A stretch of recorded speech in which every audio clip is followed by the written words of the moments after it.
Kenneth Smith was set to be executed nearly 2 weeks ago, and it was after this latest failed attempt that Governor Kay Ivey stepped in order to stop to all lethal injection executions in the state. Ada kepercayaan yang banyak diyakini. Jika seseorang selamat dari eksekusi, dia akan diberi kesempatan untuk hidup. Peringatan spoiler, sebagian besar tidak benar. Biasanya, eksekusi akan diulangi sampai orang tersebut benar-benar meninggal. Itulah sebabnya dalam hukuman mati sering dituliskan ungkapan tegas sampai mati. Tapi mari kita flashback. Dulu bisa selamat dari eksekusi mati seperti memenangkan lotre, hanya saja lebih menakutkan dan kurang menyenangkan. Itu dianggap sebagai campur tangan ilahi. Momen surgawi yang berkata, "Ups, belum waktumu." Atau kadang-kadang, itu hanya karena keterampilan eksekusi yang sangat buruk. Mari kita bertemu dengan beberapa orang yang beruntung, atau mungkin sial yang berhasil mengelabui malaikat maut. Anne Green. Di tahun 1650 di Oxfordshire, Inggris, Anne Green bekerja sebagai pelayan untuk Sir Thomas Reid, seorang tokoh terkemuka di daerah tersebut. Sebagai pembantu rumah tangga, Anne menduduki posisi paling rendah di antara staf rumah tangga dan seringkali membantu pelayan dapur. Di usianya yang baru 22 tahun, dia berada pada posisi terendah dalam masyarakat. Namun, kehidupan Anne berubah secara dramatis ketika ia menjalin hubungan dengan Tuan Geoffrey Reid, cucu dari Sir Thomas Reid. Anne kemudian mengklaim bahwa Geoffrey merayunya dengan janji-janji dan rayuan gombal. Hubungan mereka menghasilkan konsekuensi yang tak terduga. Anne mengandung anak Geoffrey. Sayangnya, tragedi terjadi ketika Anne mengalami keguguran pada usia kandungan 17 minggu. Yang mengherankan, Anne mengklaim bahwa dia sama sekali tidak menyadari kehamilannya hingga saat dia mengalami keguguran di kamar mandi rumah Sir Thomas Reid. Penting untuk dicatat bahwa bahkan dengan teknologi medis yang canggih saat ini, janin di usia 17 minggu tidak akan bisa bertahan hidup, apalagi di tahun 1600-an. Karena tidak tahu apa yang harus dilakukan, Anne membuat keputusan yang menentukan. Dia memilih untuk membuang janin tersebut tanpa memberitahukannya. Dia tidak tahu bahwa tindakannya itu akan menimbulkan konsekuensi yang mengerikan. Di Oxfordshire, sebuah hukum yang dikenal sebagai Undang-Undang Penyembunyian Kelahiran Anak di Luar Nikah diberlakukan. Diberlakukan di tahun 1624, hukum ini menganggap bahwa setiap wanita yang menyembunyikan janin yang keguguran atau bayi yang lahir mati dianggap melakukan pembunuhan. Yang mengejutkan dan membuat Anne terkejut adalah Sir Thomas Reid sendiri, orang yang tinggal di rumahnya, yang mengadilinya. Dia segera ditangkap dan ditahan. 3 minggu kemudian, Anne diadili atas tuduhan pembunuhan bayi, dituduh membunuh anaknya. Persidangan dipenuhi dengan kontroversi karena banyak orang yang berbicara untuk membelanya, bersaksi tentang karakternya yang baik. Pembantu lain yang bekerja di rumah tangga Reid bersaksi bahwa Anne merasa tidak enak badan selama sekitar 1 bulan sebelum kejadian tragis tersebut. Seorang bidan bahkan bersaksi bahwa janin di usia 17 minggu tidak akan bisa bertahan hidup, terlepas dari apakah Anne telah memberitahukan hal itu kepada orang-orang di rumah atau tenaga medis profesional. Meskipun ada bukti kuat yang mendukungnya, Anne dihukum karena pembunuhan bayi dan dijatuhi hukuman mati dengan cara digantung. Eksekusi ditetapkan tanggal 14 Desember tahun 1650 dan berlangsung di sebuah halaman ternak di Oxford. Anne menjadi sasaran metode tradisional penggantungan, di mana dia akan ditempatkan di tangga, lehernya digantung, dan tangganya dilepas, menyebabkan dia jatuh dan menggantung. Itu adalah bentuk hukuman yang brutal dan menyakitkan. Namun, apa yang terjadi selanjutnya akan menentang semua harapan dan membuat dunia tercengang. Saat tubuh Anne yang sudah tidak bernyawa ditempatkan di dalam peti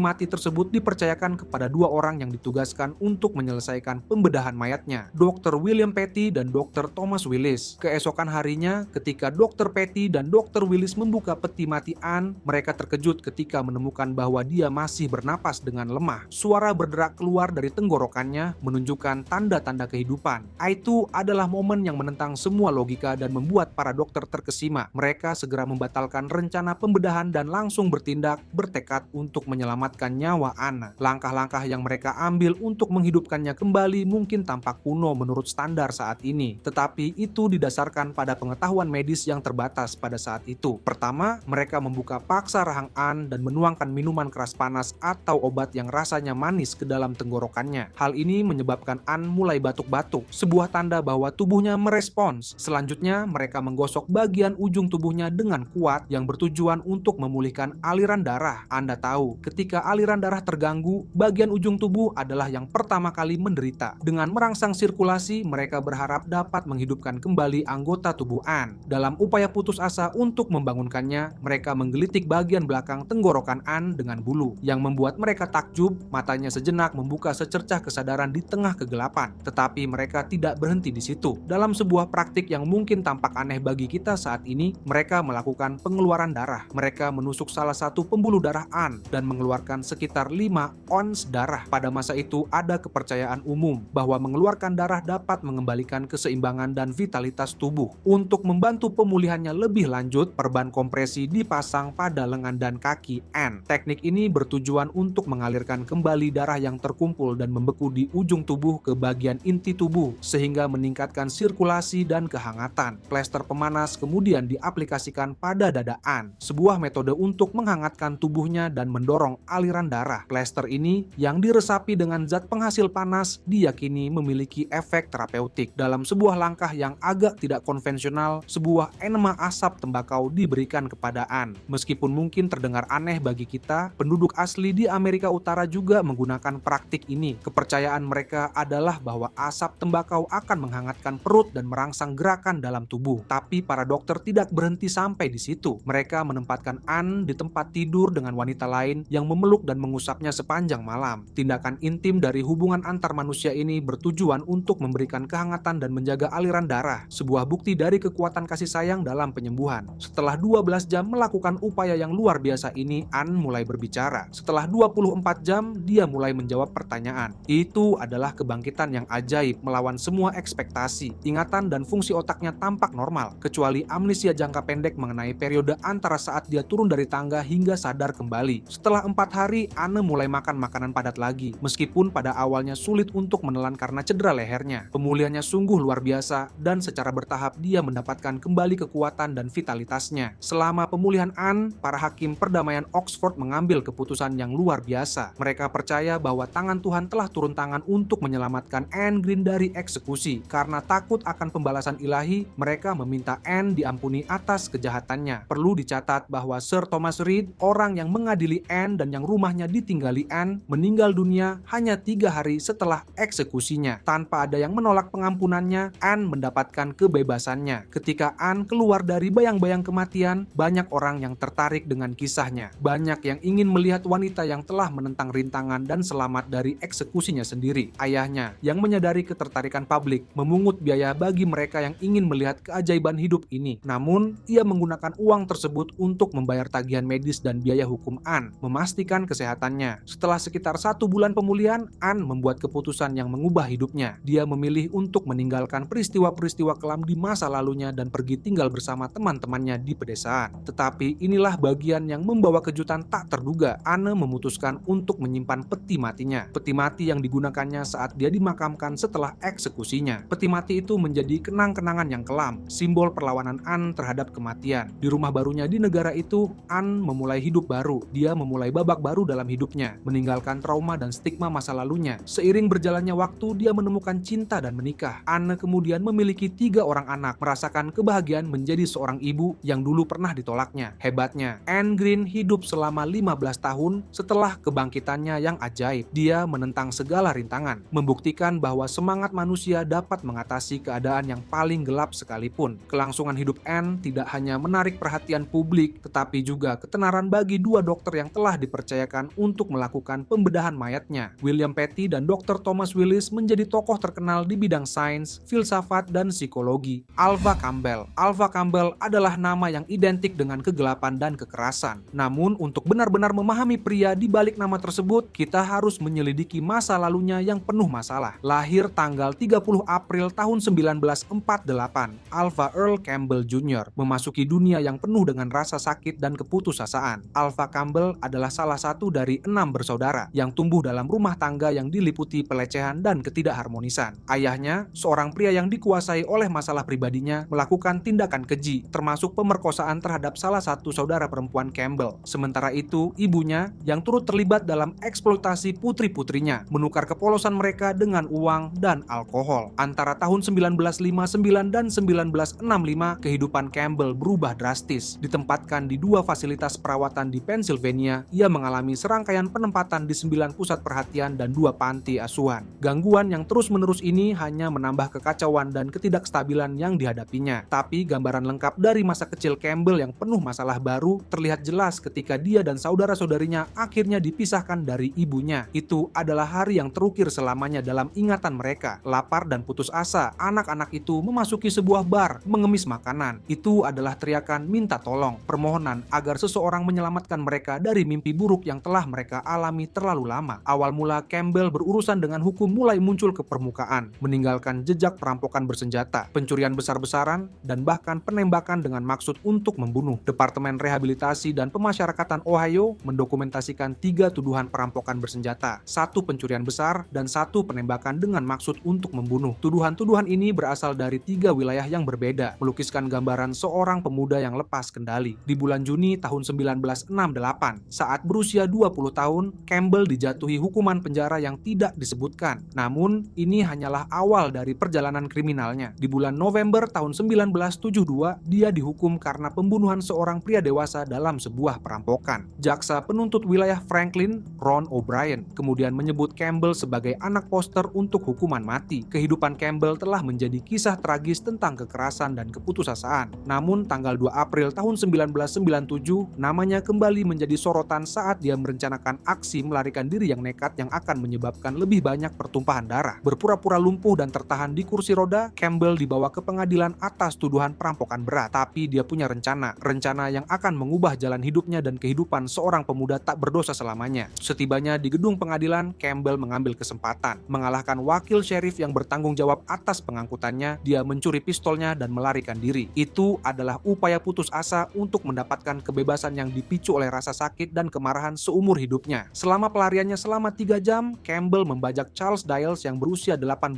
tahun, memaksanya untuk menjadi kaki tangan yang tidak diinginkan dalam pelariannya dari keadilan. Saat pengejaran berlangsung, berita tentang aksi melarikan diri Campbell terdengar di radio polisi, membuat Dials bertanya-tanya apakah dia adalah orang yang dikejar. Teror selama 3 jam berakhir dengan tragis ketika Campbell meminta Dials untuk turun dari truknya. Menolak untuk mematuhinya, Dials membayar harga yang setimpal. Campbell menembaknya 2 kali, menghabisi nyawa seorang remaja dengan masa depan yang cerah. Campbell melarikan diri dari tempat kejadian, namun kebebasannya hanya berlangsung singkat. Polisi menangkapnya tak lama setelah tindakan keji itu mengakhiri aksi terornya. Dia awalnya dihukum atas tuduhan perampokan yang diperparah, tetapi 6 bulan setelah kematian Dials, dia menghadapi pengadilan lagi, kali ini atas tuduhan pembunuhan. Tanggal 7 Oktober tahun 1997, Campbell dinyatakan bersalah atas pembunuhan Charles Dials dan dijatuhi hukuman mati. Roda keadilan telah berputar dan skenario telah diatur untuk nasib terakhirnya. Namun, tidak banyak yang tahu kejadian mengejutkan yang menanti saat eksekusinya. Setelah divonis bersalah atas pembunuhan Charles Dials, nasib Alva Campbell berada di tangan sistem peradilan Ohio. Sidang grasinya dijadwalkan tanggal 12 Oktober 2017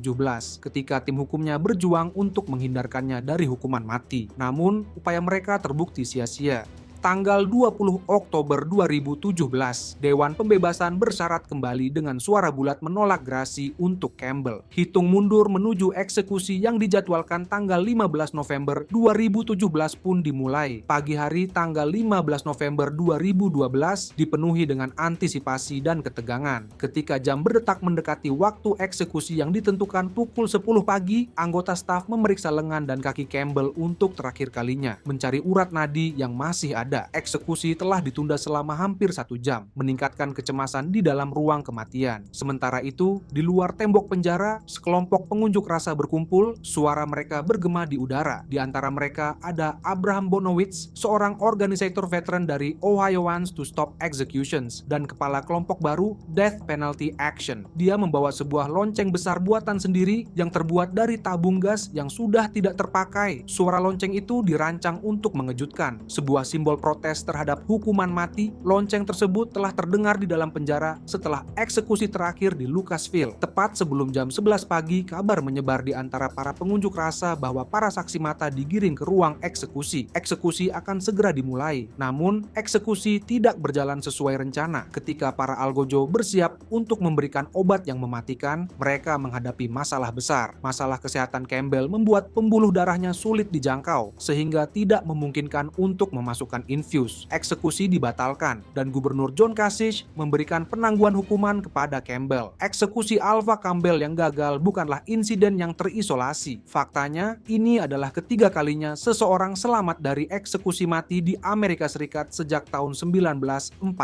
Yang mengejutkan, ini adalah kedua kalinya seseorang meninggalkan berangkar hidup-hidup di Ohio dalam waktu kurang dari 10 tahun. Skenario yang sama pernah terjadi di penjara Lucasville tahun 2009 saat percobaan eksekusi Ramel Broom. Selama 2 jam, anggota tim eksekusi mencoba dan gagal menemukan pembuluh darah untuk suntikan mematikan untuk Broom. Mereka beristirahat selama 45 menit berharap untuk berkumpul kembali dan melanjutkan eksekusi. Namun setelah 18 kali gagal, Gubernur Ted Strickland memutuskan untuk menghentikan eksekusi. Itu adalah momen yang akan selamanya terukir dalam sejarah Ohio. Bagi Alva Campbell, eksekusi yang gagal itu menandai titik balik dalam perjalanan hidupnya. Dia adalah seorang pria yang menderita berbagai penyakit mematikan, termasuk kanker paru-paru, penyakit paru obstruktif kronik, gagal napas, kanker prostat, dan pneumonia berat. Dia mengandalkan kantong kolostomi dan membutuhkan perawatan oksigen 4 kali sehari. Bahkan aktivitas geraknya yang terbatas membutuhkan bantuan alat bantu jalan. Tragisnya, kisah Campbell berakhir pada dini hari tanggal 3 Maret tahun 2018. Dia ditemukan tidak memberikan respon apapun di selnya di Lembaga Pemasyarakatan Chillicothe di Ross County. Dinyatakan meninggal di rumah sakit setempat pukul 5:24 pagi. Perjalanan Campbell sebagai terpidana mati telah mencapai tujuan akhirnya. Kepergiannya menandai berakhirnya babak yang penuh gejolak dan kontroversial dalam sejarah sistem peradilan Ohio. Hal ini meninggalkan jejak pertanyaan dan perdebatan tentang efektivitas dan kemanusiaan hukuman mati. John Babicom Lee. Di desa kecil Babakov di Inggris, serangkaian peristiwa terjadi yang akan selamanya mengubah hidup John Lee, yang lebih dikenal sebagai pria yang tak bisa digantung. Kisah Lee dimulai saat ia bekerja sebagai pelayan untuk wanita kaya yang belum menikah, Emma Case. Di tahun 1882, ketika masih remaja, Lee melakukan kesalahan besar yang akan menjadi awal kehancurannya. Dia tidak bisa menahan godaan dan mencuri dari majikannya, Emma Case. Sayangnya bagi Lee, kejahatannya segera terungkap dan dia dengan cepat dinyatakan bersalah serta dijatuhi hukuman penjara. Namun, Case mungkin merasa simpati pada mantan pelayannya, menyatakan keinginannya untuk mempekerjakannya kembali hanya 6 bulan kemudian. Lee kembali bekerja untuk Emma Case, tetapi hubungan antara dia dan Case memiliki dinamika yang tidak biasa. Tahun-tahun berlalu dan Case membuat rencana untuk menjual tanah miliknya, yang membuat pekerjaan Lee terancam lagi. Dihadapkan dengan ancaman pengangguran yang membayangi, emosi Lee meluap-luap dan dia menjadi marah. Dalam kemarahannya, dia menyerang Case, yang mengakibatkan Case menghukumnya dengan pengurangan gaji yang signifikan. Pukulan finansial ini terbukti menjadi pukulan terakhir bagi Lee. Tunangannya, yang sudah bingung dengan keadaan yang tidak stabil, membatalkan pernikahan mereka. Diliputi rasa pengkhianatan dan keinginan untuk membalas dendam, Lee curhat kepada saudara tirinya, bersumpah untuk menghancurkan Case menjadi abu. Tanggal 15 November tahun 1884, saat ulang tahun ke-20 Lee, pihak berwenang diberitahu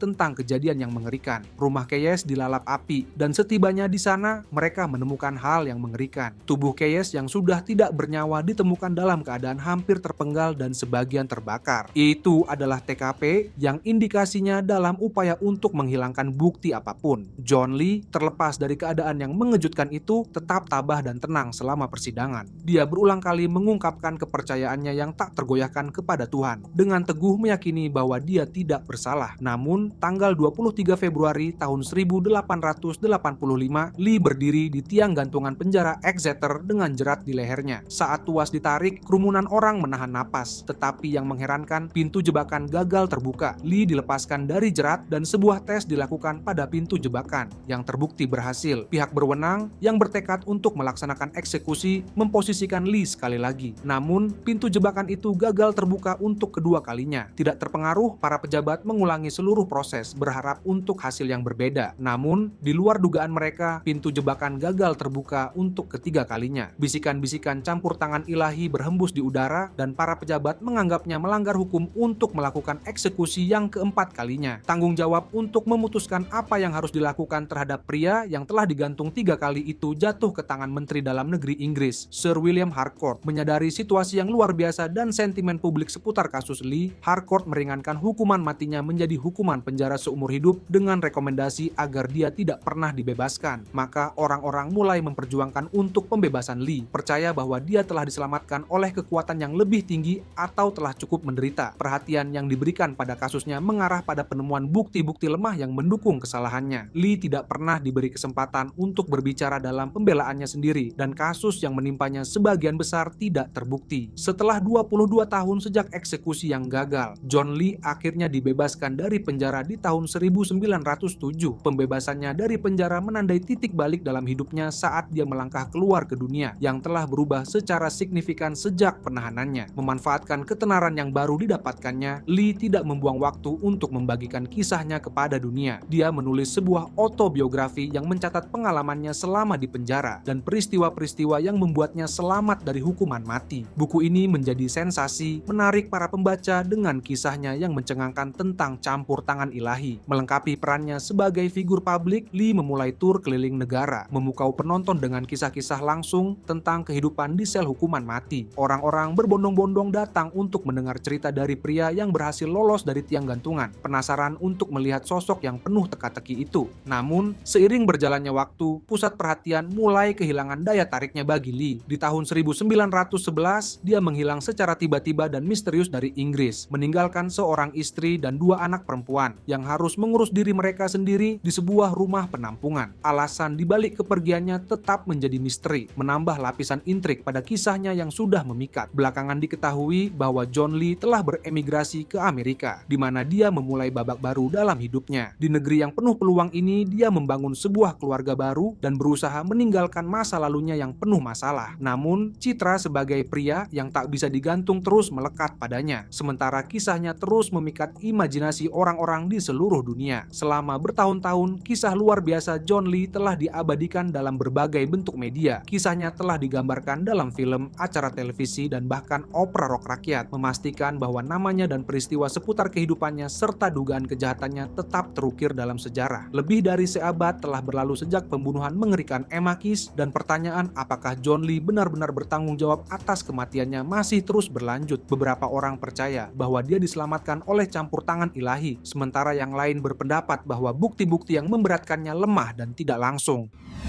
Kenneth Eugene Smith. Elizabeth Darlene Sennett yang akrab disapa Liz adalah seorang wanita luar biasa yang mendedikasikan hidupnya untuk melayani masyarakat di Sheffield, Alabama. Saat berusia 45 tahun, Les dikenal karena komitmennya yang tak tergoyahkan untuk membantu orang lain. Dia memberikan layanan penting seperti merawat orang tua dan mengajar anak-anak sekolah, memberikan dampak positif pada kehidupan orang-orang di sekitarnya. Pengabdian Liz tidak hanya terbatas pada pekerjaannya di komunitas. Dia adalah istri yang penuh kasih dari pendeta Charles Edward Sennett yang mengikuti jejak ayahnya untuk menjadi pendeta. Charles, yang saat itu berusia 46 tahun, berasal dari garis keturunan pemimpin agama, dan bersama-sama dia dan Liz menjalin hubungan yang kuat. Kisah cinta mereka dimulai tahun 1962 ketika mereka saling berjanji untuk saling mendukung satu sama lain dalam suka dan duka. Liz dan Charles dikaruniai 2 orang putra, Charles Jr. dan Michael, yang akrab disapa Chuck dan Mike. Seiring berjalannya waktu, kedua putra mereka tumbuh dewasa, menikah, dan membina keluarga mereka sendiri. Di hari yang menentukan tanggal 18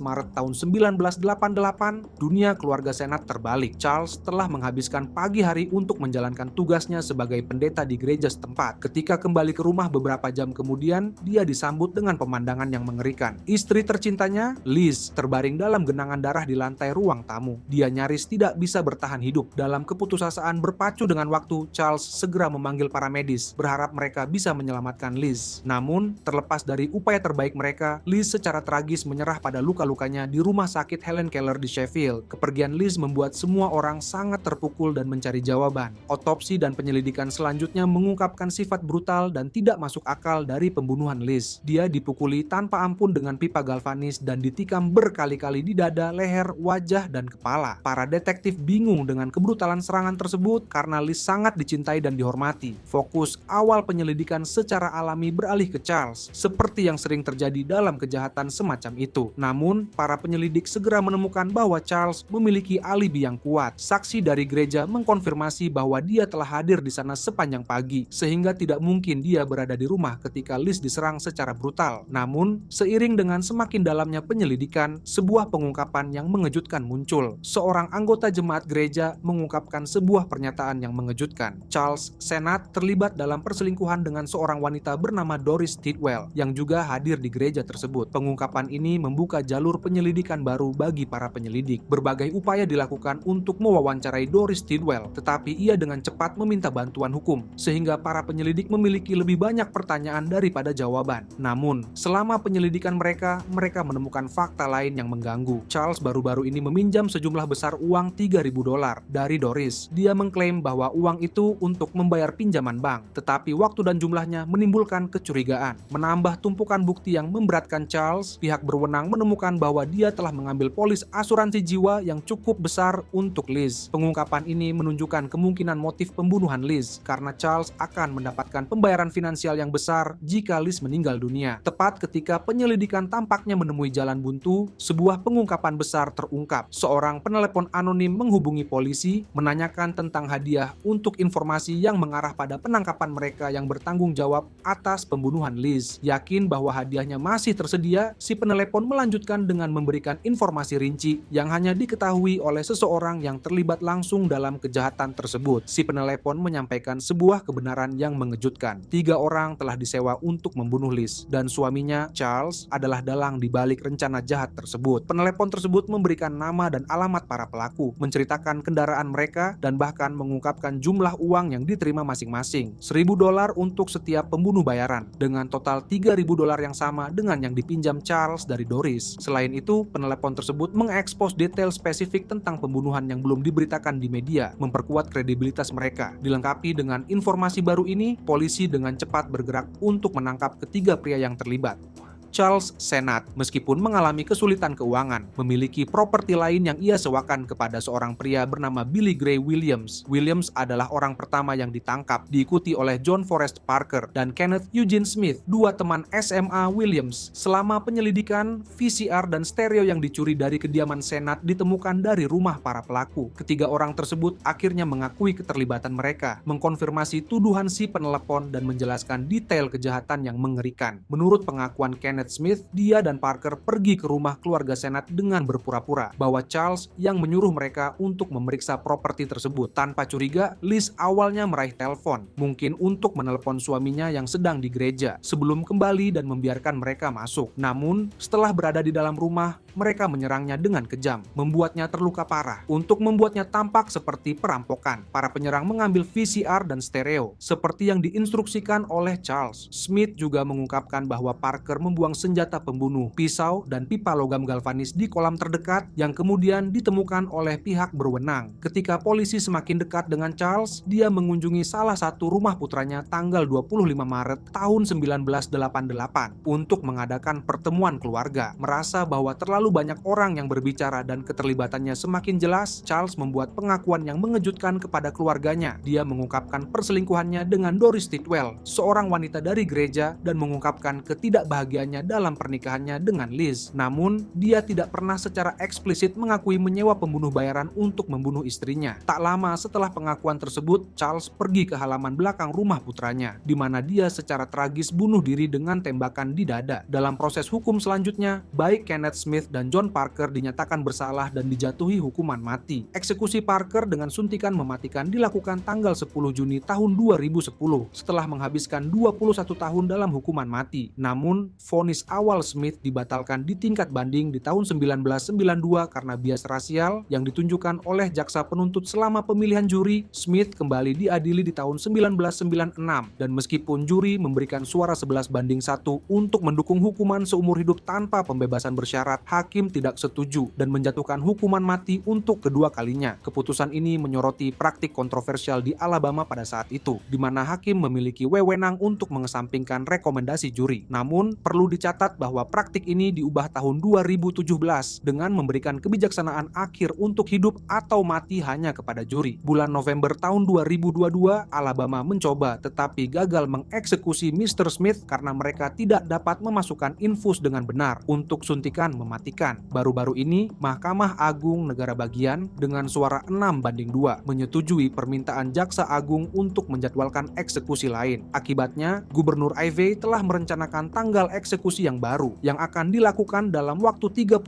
jam mulai tanggal 20 Januari tahun 2024. Jika Anda menikmati video ini, klik salah satu video yang ditampilkan di layar Anda untuk menyaksikan video lainnya.